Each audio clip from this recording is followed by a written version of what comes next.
Hello everyone! Welcome back sa ating YouTube channel, Potech TV. At syempre po, nandito po tayo sa isang malapit lang na coffee shop, bagong bukas. At dito natin ginagawa ang pag-review ng mga scalping strategy natin sa gold. At samahan niyo po ako ngayon. At tara, mag-switch po tayo sa mismong chart ng gold at H1 time frame. At dito natin ginagawa yung color bites na ating scalping strategy sa gold. At ako po mismo ang author nito na banggit ko na rin sa mga unang videos dito sa ating YouTube channel na kung saan nung dati-dati nagbe-base lang tayo sa structure ng market at mga kulay ng mga candles na to. At ngayon may mga EMA natin na kailangan nating gamitin para may mga levels tayong basehan. Every time na magkakaroon ng valid break, doon tayo mag-entry. At sabayan na rin natin ang ating color bites. After po nito mismo, meron din po akong mga ilang recorded clips ng ating mga trades nung Friday ng gabi. At sino po sa inyo yung nakasabay sa pagbulusok ni gold? Sarap ng profits dyan, di ba? At may mga time talaga na yung ilan, sorry po sa mga matatamaan, may time talaga na nakita nila na obvious naman na malakas yung mga bear candles na bumubulusok. May time na may mga traders din talaga na na gusto nilang i-counter trend, masakit po yun. Lagi nating tatandaan na the trend is our friend, so follow the trend, di ba? Ganun naman po talaga kasimple. At syempre, itong ating scalping strategy natin sa gold, pero bago po ang lahat, nung Thursday, talagang meron po tayong buy order. Ulitin ko, buy order po yun nung Thursday. Then, nakapag-hold po tayo ulit. At nakakalungkot nga dahil marami sa ating mga copyers na muling kinabahan. Yung iba nag-decide na mag-cut loss. At ako, hindi pa rin ako nag-decide na mag-cut loss kasi nakikita ko po talaga na yung trend niya ay uptrend. At sa mga oras po ngayon, dahil wala tayo pong magawa, may mga copyers po tayo, hindi po tayo nag-trade na para lang sa sarili. Kaya talagang nag-cut loss na rin po ako sa aking buy order. Pero nanghinayang nga po ako dahil nung mag-cut loss po tayo sa buy order, nung gabi na yon, talagang humarurot sa pagtaas si gold hanggang sa Friday morning at inabot pa nga ng almost siguro na 2 o'clock ng hapon. Talagang si gold ay umangat pa. At after nun, syempre nagkaroon na po ng buy level, kasi hanggat hindi nagkakaroon ng buy level, hindi po talaga babagsak si gold. So nung nagkaroon nga po ng buy level at 1902.04, yan nakikita po nyo sa pinakaitaas. Okay, gamitin natin to yung as our pinaka cursor natin or mouse. Okay, at 1902.44 nagkaroon po ng buy level, new buy level. So ulitin ko, tuwing nagkakaroon po ng new level, possible po talaga na magkaroon po ng new direction. So pero hindi ibig sabihin na magsisell ka na kaagad diyan kasi meron tayong basihan when to sell. Maliban sa nagkaroon nga ng new level, kaya na sinabi ko na possible nga na bababa na siya, nagkaroon muna dapat ng crossover ng EMA, lalo na sa 5-minute time frame. Sa 5-minute time frame yung crossover. Itong part na to, nilagyan ko ng arrow. Sa part na to, dito po ako nakapag-sell. May entry po tayo ng sell dito.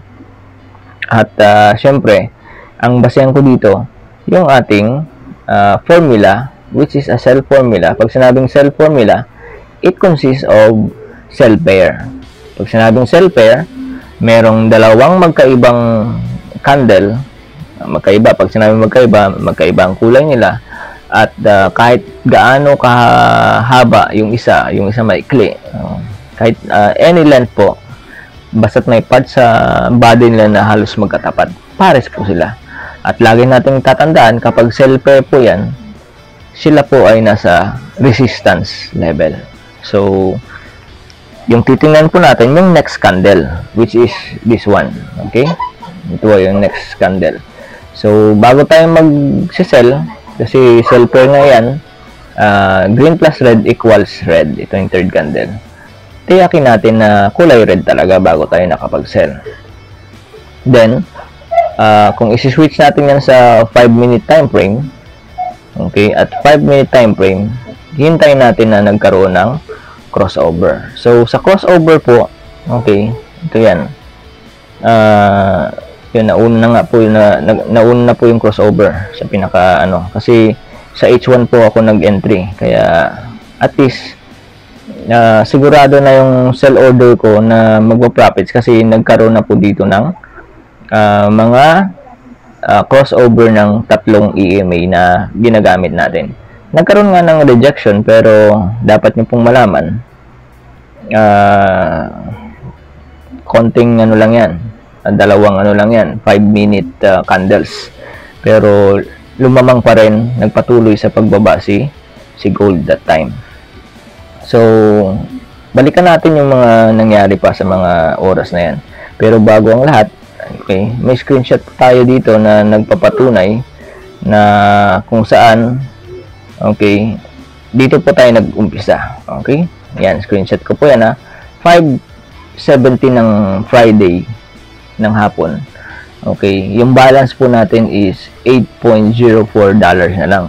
So salamat na lang tayo na meron tayong 17.38 na credit bonus, at yung mga positions na napili ko ay talagang pabor sa ating sell formula. Okay, may confirmation na sa sell formula natin, may sell pair, at yung third candle ay talagang component ng ating sell formula. Okay, ano yung mga component ng sell formula natin? Sell pair, okay. Pero bago natin balikan, tingnan nyo po yung mga presyo ng ating pag-sell. 1895.44, okay, 1894.09, okay. Yan po yung ating mga sell orders, okay. At nagpo-profits na po yun sila. Diyan nag-umpisa na yung ating balance lumaki hanggang naabot natin yung profits na yan. So yan, hindi pwedeng hindi pwedeng daya yan. Kasi grabe na rin mag-edit kung na-edit ko pa yan, di ba? So, ganyan lang po kaganda ng ating, ganyan po ka-effective yung nasabing scalping strategy. Okay? At nakakalungkot nga, kasi nga, may mga traders pa rin na nagka-counter trend. Alam namang, ang trend na ay downtrend, may nag-buy pa rin talaga. Pwede naman mag-buy, pero since scalping nga, dapat mabilis mag-close ng kanilang entry. At kapag tumagilid, huwag matakot mag-close. Ang galing ko mag-remind, pero ako mismo hindi ko nga po alam bakit sa XM nagagawa ko, pero pagdating sa Light Forex, dun po ako sumasablay. Okay, parang nagiging cryptocurrency yung mga trade ko sa Light Forex. At ang number one reason nga po, nakakalungkot nga po dahil hindi po ako nagtitrade ng para sa akin. Kasama po yung mga ka-peers po natin na nagtiwala po sa akin. Yun po, sorry po dahil sa mga ka-peers natin na talagang lubos po yung kanilang pagtitiwala sa akin. Pero nung time na nagkaroon po tayo ulit ng negative sa ating entry, yung iba nag-decide na rin na mag-cut loss. Okay, pero naayos na po yung mga settings namin that time. Yung iba pa rin, yung pinili pa rin nilang settings ay in proportion. Pero nagsuggest na nga po ako na dapat ang pipiliin nilang settings yung fixed lot size, from between 0.02 to 0.03, para in case na meron kaming negative na mismong entry, okay, ako mismo, nakikita ko naman na tagilid na yung entry ko, ako mismo magde-decide na magka-cut loss. Okay? At ulitin ko po, pasensya na po, sorry po sa mga copiers ko na lubusang nagtiwala. At salamat na rin dahil alam ko naman na naunawaan nyo rin po ako na yung market po ay talagang, lalo na sa gold, talagang ano po siya, napakalikot ni gold. Hindi po sa lahat ng oras talaga magpapabor yung ating napiling entry. Pero ulitin ko, for the sake nga na makabawi po ako sa inyo, free lahat ng ating strategies na sinishare ko dito sa ating YouTube channel. At gusto ko rin po na matutunan nyo po mismo ito para kayo na mismo yung mag-trade sa inyong mga account. At kung magpapatuloy pa rin ako as social trader or master trader, okay, sisikapin ko po talaga na masunod na lang po yung mga settings na ginawa ko. At sana po yung tiwala nyo po buong buo, para kasi mabilis po maapektuhan talaga yung ano ko, emotion. At talagang pagka ganun, apektado din po yung mga trades natin. Pero ito sa part na to, okay, balik tayo dito sa pagpapatuloy. Kung isi-switch natin sa M5 time frame, okay, nung patuloy sa pagtaas si gold, itong part na to na may box, kung papansin nyo po, invalid po yung mga formation para magkaroon ng new buy level. Invalid po yan, simula yan dito sa part na to. So ibig sabihin, yan, simula sa part na to, isa lang ang ibig sabihin nito, hindi yan siya bababa hanggat walang new buy level na form. Hindi yan siya bababa. Yan, hindi yan siya bababa. Okay? Yan, merong part na bumaba dito pero umangat naman din siya, di ba? Umangat pa siya ng umangat. At sa part na to, nung nagkaroon nga ng new buy level at 1902.44, yan na, sabi ko, okay, siyempre kung gagamitan po natin to ng RSI, overbought na siya, at anytime magre-reverse na po yung trend. Yan nga po, nag-downtrend na po siya, at nagkaroon na po ng crossover. Okay, crossover ng EMA. May dalawang bulls dito, bull candles, 5 minute to sa 5 minute time frame. Okay, gusto niyang i-reject yung pagbaba ni gold, pero nagpatuloy pa rin sa pagbaba. Mas malakas talaga yung downtrend dito. Okay? So, hindi natin masisi na may nag-buy pa rin dito, di ba? Kasi nakita nila na nagkaroon ng rejection. Pero dapat mabilis silang mag-close kung nakapag-buy sila, kasi nga hindi naman nagkaroon ng crossover dito na walang follow-up yung bull candle. So, ni-reject ng mga bear candles. At dito nga po sa part na to, okay, kung titingnan natin, halimbawa sa mga oras na to, gumagalaw pa yun yung green candle. Okay, tanggalin natin to para okay, para hindi tayo malito. Yan, isang ano lang. Ito yung pinaka-cursor natin, ito yung pinaka-mouse natin. Okay, halimbawa itong bull candle na to, gumagalaw-galaw pa siya. Okay? Okay, after 5 minutes, dumikit siya sa EMA natin. Given na yung mga candles na hindi nakatouch sa EMA. So, ibig sabihin yan, kung nakapag-sell tayo sa part dito, dapat 1, 2, 3, dito pa lang nakapagpitas na tayo. Kasi anytime, magkakaroon na ng sell level. Kasi given na yung tatlong candle. Okay? Or dito pa lang sa ano na to, nung nagkaroon ng wick. Okay, nakapagpitas na tayo. Mabilis lang kasi yung scalping, di ba? Pero nasabi ko yun na kailangan magpitas kasi nga tuwing nagkakaroon ng bagong level, possible talaga na magkaroon ng new direction. So yan nga po, nung nag-stop yung 5-minute candle, dumikit sa ating EMA, lalagyan natin yan ng sell level. Okay, yan, at nagkaroon po ng sell level at 1893.92. Okay? Paano ba ginagawa yung cell level natin? Okay? Bibilang tayo dito. Isa, yung dumikit. Then, may 4 na hindi nakatikit sa EMA.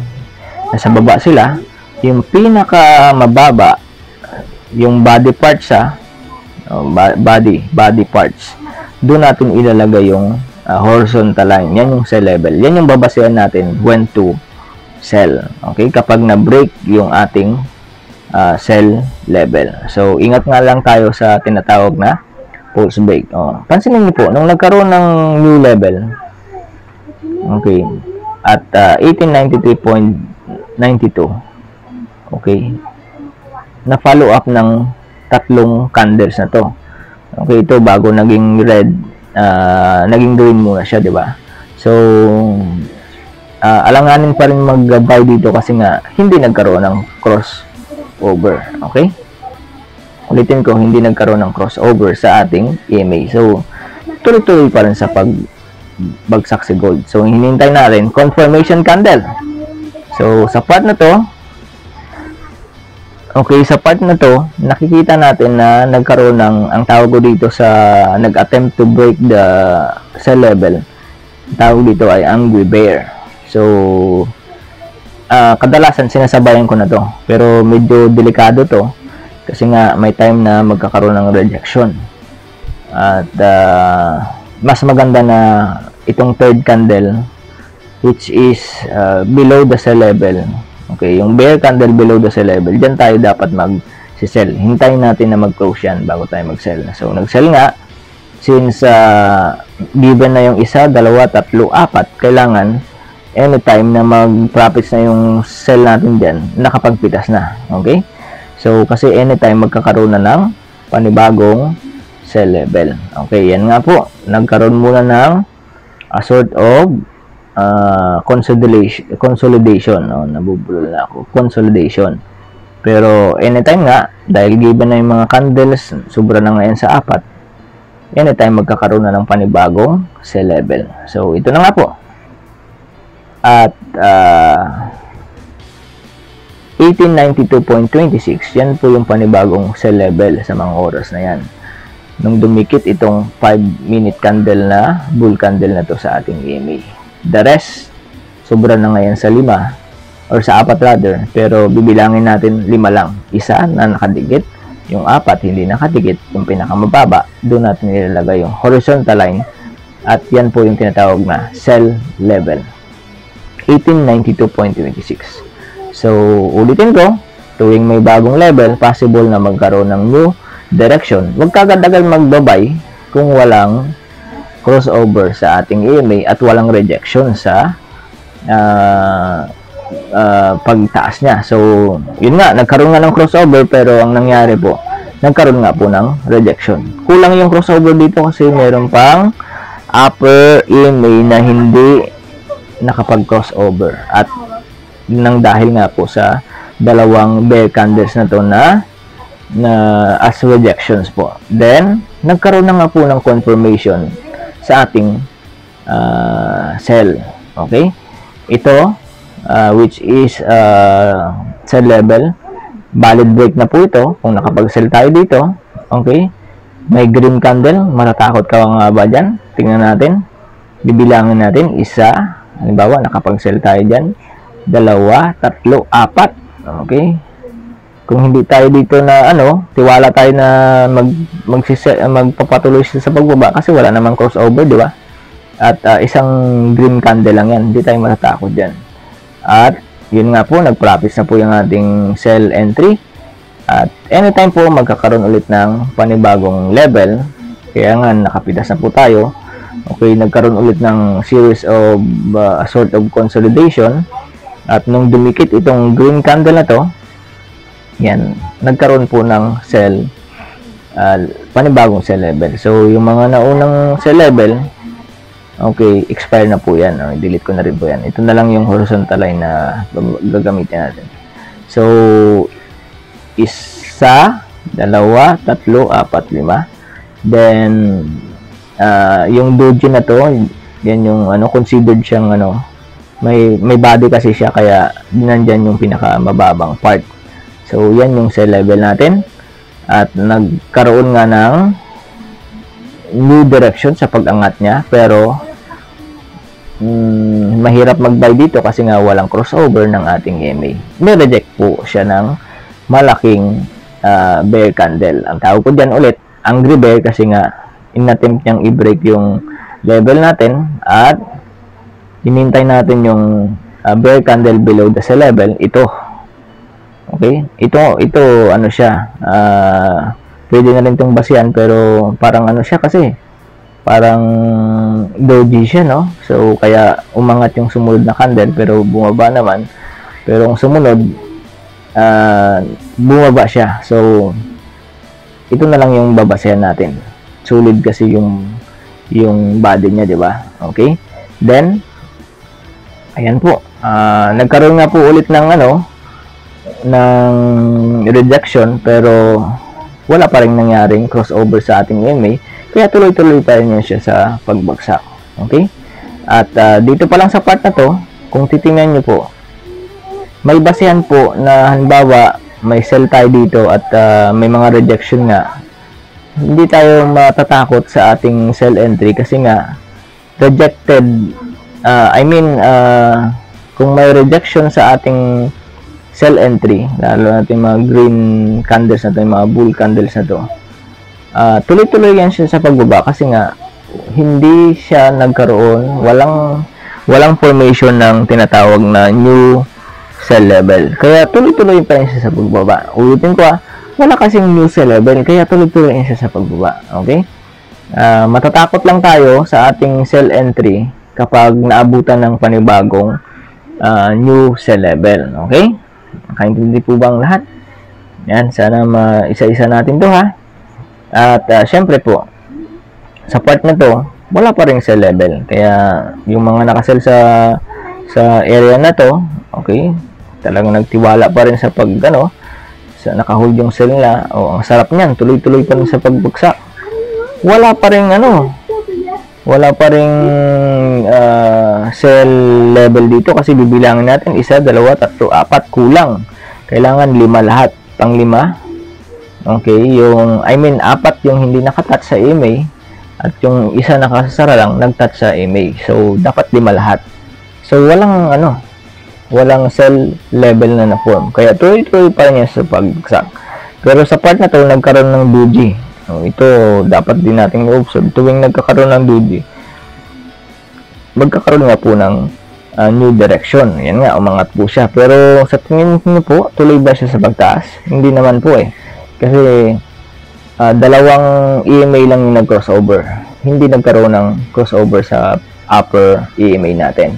At nagkaroon ng rejection at patuloy sa pagbaba si gold. Yan po. At sa wakas, yan nga po, nagkaroon na ng new sell level sa part na to at 1875.90 kasi ito dumikit 1, 2, 3, 4, 5, pang 5 yung mga 4 na candles na hindi nakadikit sa EMA. So yung sell level natin at 1875.90 bago tayo magsasell kung mabibreak ito, ha? Okay, ngayon magbabay na ba tayo? Tingnan natin kung magkakaroon ng crossover.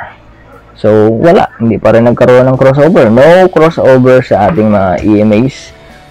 Okay, bumababa pa rin siya, pero ulitin ko, okay, may mga rejection. Parang ang hirap dito, mahirap din mag-sell at mahirap din mag-buy kasi hinihintay natin na mag-break yung ating sell level at 1875.90. So hanggang bumaba nga siya ng bumaba. Okay, pansin niyo po ito. Okay, nagkaroon ng angry bear. Yan yung nag-attempt to break the sell level at nagkaroon ng sell confirmation dito. Kung nag-sell tayo dyan, tingnan natin kung kikita. Okay, alanganin po. Kasi nga po, ang pinaka dahilan, yung ating, bago pa lang to na, kumbaga, new sell level pa rin yung 1875. Anytime talaga magkakaroon na siya ng new direction, di ba? Kaya malabo yung sell entry natin. Pero ganun naman, kung halimbawang binasihan natin to na nag-enter tayo dito sa part na to, bumabagsak siya, di ba? Bago siya umangat. So, dapat nakapagpitas na po tayo dito sa part na to. Mabilis yung pagpitas natin. Kaya, ang nagkaroon nga ng isa pang nakakatakot dito, kung bibilangin nyo yung candle, given na yung 1, 2, 3, 4. Okay? Pang-5 na to siya. So, anytime magkakaroon na ng sell level, kaya mahirap mag-sell dito sa part na to. Okay? O, sakali na lang nagano kasi may 1875.19 na nasa level at na-break na nga. Kumita naman tayo dito sa part na to. Mabilis nga lang sa pagpitas. Then, yan nga po, nagkaroon na po ng sell level. Expire na yung sell level natin kanina. Okay, ito na po yung panibago nating level at 1875.90. 1, dumikit, 2, 3, 4, 5. Pinakamababa, doon yung ating sell level, 1875.19. Ngayon, magsisell tayo ulit kapag na-break itong new sell level at 1875.19. So, ang nangyari po, ulitin ko, tuwing nagkaroon ng new level, new direction, kaya umangat po siya. Yung mabibilis mag-buy, may profits din, pero alanganin yung buy kasi nga nagkaroon ng rejections at the same time, hindi kompleto yung crossover ng ating EMA. At ang laki ng rejection. Tuloy-tuloy siya sa pagbaba. Oops! Okay, inattempt ng i-break yung sell level natin at nagkaroon po ng doji. Okay, so ingat tayo sa pag-sell sa part na yan. May doji kasi. Yan, umangat na po. At kung papansin niyo po, yun. Paano po yan, coach? Nagkaroon po ng mga crossover sa ating EMA. Yan, pwede na sana mag-buy, di ba? Pero dapat nyong malaman, ingat tayo sa mga rejection, siyempre. Okay? At meron ulit na doji. Ito yung kalaban ng aking strategy. Kung nagkaroon nga ng crossover, tapos nagkaroon ng doji, naku, mahirap po yun. Kasi yung doji na yan, kaya sabi ko sa mga ka-GC ko, doji matters. Yan, nagbabago talaga yung direction. So, nagkaroon nga dito ng crossover sa ating EMA, may rejection naman, at nagkaroon ulit ng crossover, pabor sa sell. Diba? Pero ang nangyari po, nagkaroon ng mga candles na away from EMA, at nagkaroon na po ng bagong sell level. Ito yung pinakahuling pabasihan natin na sell level. At bilangin natin ha. Okay. Simula to, 1, dumikit sa candle, sa EMA natin, 2, 3, 4, 5. So, sa part na to, pinakamababa ito, at 1875.61, yan po yung sell level natin bago nag-close yung market nung Saturday ng madaling araw. So, yan po yung abangan natin na mag-break ulit by